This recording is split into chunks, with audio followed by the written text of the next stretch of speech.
네, 안녕하십니까. 개혁책방입니다. 오늘은 예배 수업 네 번째 시간입니다. 제 4장 예배의 부름과 기원, 하나님의 임재가 충만한 예배의 시작입니다.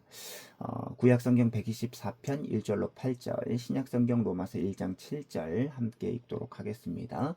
이스라엘은 이제 말하기를 여호와께서 우리 편에 계시지 아니하셨더라면 우리가 어떻게 하였으랴. 사람들이 우리를 치러 일어날 때에 여호와께서 우리 편에 계시지 아니하셨더라면 그때에 그들의 노여움이 우리에게 맹렬하여 우리를 산채로 삼켰을 것이며 그때의 물이 우리를 휩쓸며 시내가 우리 영혼을 삼켰을 것이며 그때에 넘치는 물이 우리 영혼을 삼켰을 것이라 할 것이로다. 우리를 내주어 그들의 이에 씹히지 아니하게 하신 여호와를 찬송할지로다. 자, 우리의 영혼이 사냥꾼의 올무에서 벗어난 새같이 되었나니 올무가 끊어짐으로 우리가 벗어났도다. 우리의 도움은 천지를 지으신 여호와의 이름에 있도다. 아멘. 자, 로마서 1장 7절입니다. 로마에서 하나님의 사랑하심을 받고 성도로 부르심을 받은 모든 자에게 하나님 우리 아버지와 주 예수 그리스도로부터 은혜와 평강이 있기를 원하노라. 생각해 보기입니다. 예배 부름은 우리가 하나님을 불러내는 것일까요? 하나님께서 우리를 불러내는 것일까요? 당연히 죄인인 인간이 하나님을 불러낼 수 없습니다. 하나님께서 자기 백성, 인간을 불러내 주셔야만 예배가 시작됩니다. 두 번째, 기원은 하나님께서 무엇을 선언해 주시는 예배 순서일까요? 이후에 우리가 읽어보면 알겠지만 기원은 하나님의 인사인데 자기 백성들에게 하나님께서 복을 선언해 주시는 예배 순서입니다. 그래서 공예배는 기원의 인사를 통해서 하나님께서 자기 백성에게 복을 선언해 주시고 강복 선언을 통해서 자기 백성에게 복을 내려주심으로 말미암아 예배가 끝을 맺습니다. 그래서 복으로 시작해서 복으로 끝나는 것이 바로 공예배다라는 것을 기억할 필요가 있습니다. 세 번째 예배 시작 순서들인 예배 부름과 기원과 찬송을 통해서 우리 하나님의 임재를 확신합니다. 그래서 부제가 하나님의 임재가 충만한 예배의 시작이다라고 저자는 달고 있습니다. 자, 그래서 제4장은 7가지 소주제로 이루어져 있는데 첫 번째, 예배 직전의 준비는 그리스도의 한몸됨을 위한 것이다. 두 번째, 반주자의 역할이 중요하다. 세 번째, 예배 부름으로 예배가 공적으로 시작한다. 네 번째, 예배 부름은 우리가 하나님을 불러내는 것이 아니다. 다섯 번째, 예배 부름 다음에 하나님의 인사인 기원이 따라온다. 여섯 번째, 다양한 인사말이 성경에 기록되어 있다. 일곱 번째, 예배 자리에 선 것이 너무나 큰 영광이다. 하나씩 살펴보도록 하겠습니다. 예배 직전의 준비는 그리스도의 한몸됨을 위한 것이다. 예배 직전에 보통 신자들이 예배당에 와서 기도를 하죠. 그런데 예배 직전의 기도는 개인 경건을 고양시키기 위한 사적 기도가 아니라는 것입니다. 하나님의 회중이 하나님께 나아가기 직전이기 때문에 자신이 하나님의 백성 중에 한 사람인 것을 기뻐하며 감사하는 기도를 하는 것이 좋겠습니다. 신자들이 주의 거룩한 몸을 이루어 하나님 앞에 나아갈 때 하나님께서 주의 백성들을 만나 주신다라는 것을 묵상함이 필요하다라는 것입니다. 따라서 예배를 통해 직분자들의 직분 사역이 분명하게 드러나서 우리의 구원을 온전하게 이해하고 받아들일 수 있게 달라고 기도해야 합니다. 자, 두 번째입니다. 반주자의 역할이 중요하다. 반주자의 역할이 상당히 중요했습니다. 한때는 반주자를 목사와 견줄 수 있는 예배를 이끄는 직분자로 간주할 정도였습니다. 그래서 반주자를 찬송의 양심이라고 부르기도 했습니다. 그러면 예배 전에 반주자가 어떤 곡을 연주하는 것이 좋을까요? 사적으로는 어떤 곡이든지 아무 곡이나 연주할 수 있겠지만 예배 직전에 연주하는 곡은 선별된 곡이어야 합니다. 그리고 언제 예배를 시작해야 하고 언제까지 해야 하느냐는 교회가 자유롭게 결정할 수 있습니다. 예배를 시작하는 그 방식, 그러니까 연주를 하고 있다가 예배 시작 직전에 그 연주 소리를 멈추는 경우가 있어요. 예배 직전에 아무 소리가 없는 것은 하늘의 소리를 듣기 위한 준비입니다. 정반대의 방식을 취할 수도 있습니다. 아무 소리가 없다가 예배 직전에 연주를 하면서 예배가 시작됐다라는 것을 알릴 수도 있습니다.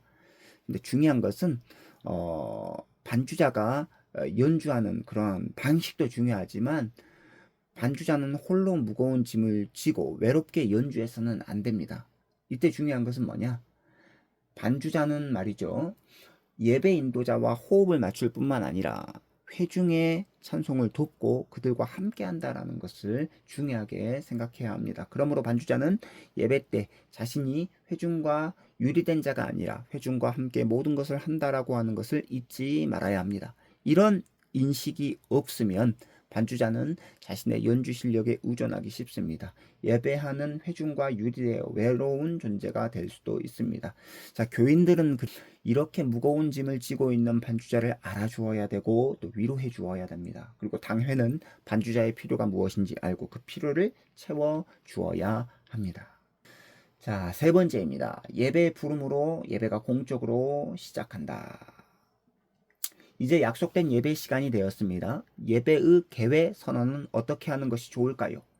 예배가 우리의 기도에 달려있다라고 생각하면 큰 오산입니다. 우리는 그리스도의 한 몸으로 나아가기 때문에 예배를 시작할 때 머리를 숙여 자신의 내면을 들여다보기보다는 모든 신자와 더불어 하나님과 함께 하나님께 나아간다라는 것을 상기하면서 머리를 들어 하늘에 계신 하나님을 바라보는 것이 좋겠습니다.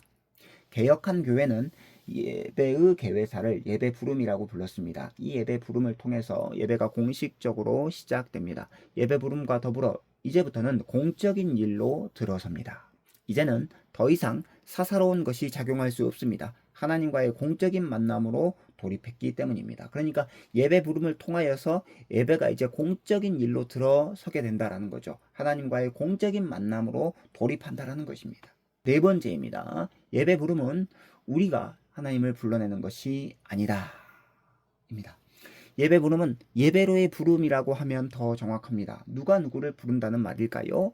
하나님께서 자기 백성을 부르는 것일까요? 아니면 하나님의 백성이 하나님을 찾고 부르는 것일까요? 어느 것이 먼저일까요? 이게 바로 이제 생각해보기 문제에 나온 문제죠. 물론 하나님의 부름이 먼저입니다. 중요합니다. 예배는 하나님의 백성의 자발성 그리고 창의성에 기인한 것이 아니라 하나님의 부름으로부터 출발하기 때문입니다. 자, 하나님께서 자기 백성을 불러 모으라고 하셨습니다. 이 부르심에 의해 하나님의 백성들은 하나님의 한 회중, 하나님의 한 총회가 되어 하나님을 예배합니다. 죄인인 사람이 하나님을 불러낼 수 없습니다. 오직 하나님께서 자기 백성들을 불러 모아 주셔야만 예배가 시작될 수 있습니다. 그래서 예배 부름은 우리의 도움은 천지를 지으신 여호와의 이름에 있도다 라는 시편 124편 마지막 절을 외치는 것인데요. 하나님의 백성들이 하나님을 우리의 도움이라고 외치는 것, 이게 바로 예배 부름입니다. 하나님께서 불러 모아주시고 하나님께서 도와주셔야만 예배가 가능하다라는 것을 기억할 필요가 있습니다. 그렇다면 개혁자들은 왜 이 성경 구절을 처음부터 예배 부름의 문구로 사용한 것일까요? 시편 124편은 시편 120편부터 시작되는 성전에 올라가는 노래 속에 포함되어 있습니다.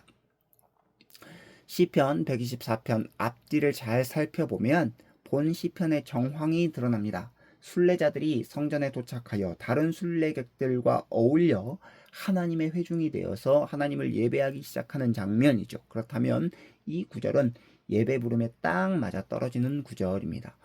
자, 그래서 예배의 주도권을 쥐고 계시는 분은 사람이 아니라 하나님이다라는 거죠. 하나님께서 먼저 우리 가운데 찾아와 주셨기 때문에 우리가 하나님께 나아갈 수 있습니다. 그래서 세상 모든 종교 의식은 신을 불러내는 주문을 강조하죠. 그러나 우리 하나님은 천지를 지으신 분이시고 천지를 초월해 계시는 분이십니다. 예배 부름은 우리가 하나님을 불러내는 주문이 아니라 하나님만이 우리의 도움이라는 것을 고백하고 우리의 헌신과 충성을 다짐하는 것입니다. 우리는 그리스도의 몸이 되어 하나님께로 나아갑니다. 그리스도의 몸이 하나 되어 하나님을 향하는 거룩한 몸짓과 호소를 공적으로 표현하는 것이 예배 부름입니다.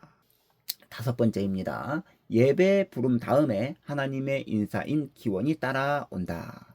예배 부름 다음에 오는 순서가 기원입니다. 이것은 그냥 인사라고 생각하시면 되는데요. 이 인사말은 인도자와 회중 사이에 주고받는 인사가 아니다라는 것이 중요합니다. 하나님께서 교회를 향해 인사하는 것입니다. 예배의 부름을 통해서 교회가 하나님을 향한 전적인 신뢰와 충성을 표시하면 하나님은 그 백성을 향해 복이 가득한 말씀으로 인사하는 것입니다. 그래서 이 인사는 하나님의 복 선언과 다를 바가 없습니다. 이것도 아까 생각해 보기 문제에 나와 있었죠. 예배 마지막에 있는 강복 선언과 구별하기 위해서 기원이라고 부를 뿐입니다. 기원이라고 했지만 하나님께서 복을 빌어주시는 것이 아닙니다. 복을 선포하는 것이죠. 이 인사말, 이 기원의 인사말이 예배 때 하나님이 선포하시는 모든 말씀들 중에 첫 번째 말씀이다라는 것입니다. 하나님의 총회는 일상적인 문안 인사를 넘어서 하나님께서 복 주시는 인사말을 받습니다. 이 인사는 일상적인 문안 인사가 아니라 복을 담은 하나님의 인사입니다. 성경에 나와 있는 인사말을 그대로 사용하는 것이 좋겠죠. 여섯 번째입니다. 다양한 인사말이 성경에 기록되어 있습니다. 로마서 1장 7절 말씀이 대표적이다라고 했는데 이때는 목사가 두 손을 들고 성경 구절로 인사말을 건넵니다. 이게 바로 이제 하나님의 복을 선언하는 것이죠. 하나님의 사랑하심을 받고 성도로 부르심을 받은 모든 자에게 하나님 우리 아버지와 주 예수 그리스도로부터 은혜와 평강이 있기를 원하노라 라는 구절입니다. 일곱 번째, 예배 자리에 선 것이 너무나 큰 영광이다.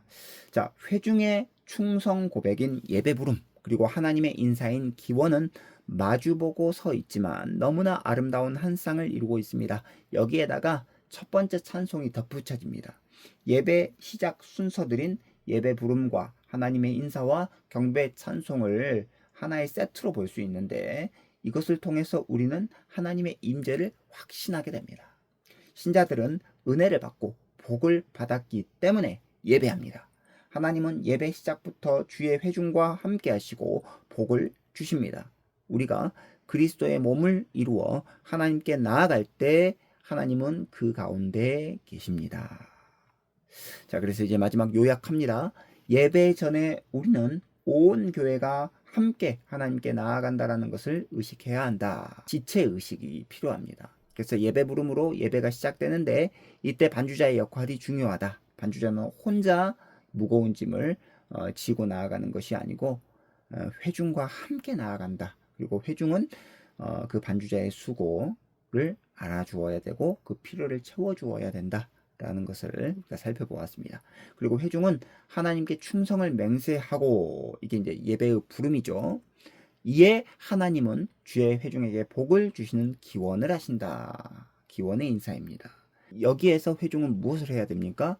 하나님께 경배 찬송을 올려드려야 합니다. 이렇게 예배가 시작할 때부터 하나님의 임재가 넘쳐나는 그런 예배를 우리는 예배 부름과 기원과 경배 찬송을 통해서 이렇게 살펴볼 수 있습니다. 오늘은 여기까지 우리가 살펴보았고요.